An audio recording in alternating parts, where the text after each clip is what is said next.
crazy. No, you crazy. It's love that make this thing work when it shouldn't work.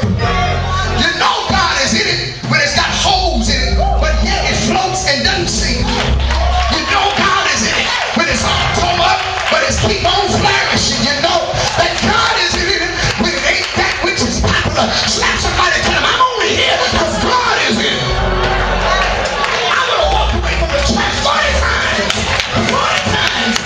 50 years ago, but because of the God that is in the church, I decided to stay. Let me get to the text here to help. I hope somebody with this, but the Bible said that one of the Pharisees desired him. Would you do me a favor? Touch one person next to you and tell them you don't have a corner on God. You don't tell God who to love. Thank you, Jesus. So this Pharisee, amen, who thought he had a corner on Jesus, he knew the popularity of Christ, and so he invited him over for dinner. But what I'm finding out is that wherever the Lord is, I have a right to go without an invitation. What do y'all call that thing? RSVP? Something like that. Y'all want me to put in and reserve a spot. This woman didn't reserve no spot. This woman had no spot. But because the Lord was there in this Pharisee's house, she decided I got the right to go. And so the Bible said, amen, she heard that Jesus was going there to sit down and meet with this man. And the Bible said, behold, look at this, pay attention to this, notice this, behold a woman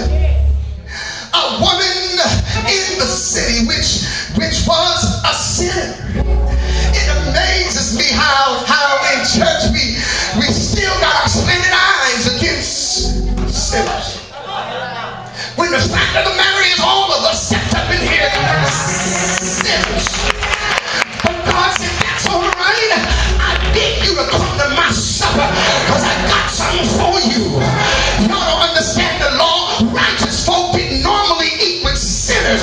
It was unlawful. That's why when Peter, amen, got the revelation from God, amen, of the four-footed creeping things and the beasts descended from heaven, and God told Peter to rise, slay, and eat. Peter said, not so, Lord. I wonder how many people sitting up in church telling God no. Because it ain't popular. Because it ain't what we normally follow. Amen. A priest could never, they never had a right to eat with sinners. The sinners couldn't come. But when Jesus came, he not only didn't put the law away, he fulfilled the law. My Bible said he opened up a way. Amen. He gave us the ability and the right to come freely to the throne of grace. I might as well go on. Y'all don't want this. Amen. So the Bible said, behold a woman in the city, which was a sinner, when she knew that Jesus sat at meat in the Pharisee's house. You see, I'm telling the truth. Wherever Jesus was, the sinner had a right to go. I wish I could preach to the higher up in church. You can't put sinners out of the church. That's what we need in the church.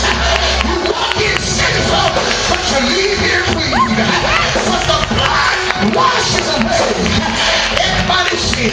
And so the Bible said she knew that Jesus was in the house. And whatever house Jesus was in, she knew she had a right, without a flyer, without an invitation, without ringing the doorbell. I got the right to come up in here because the master's in there.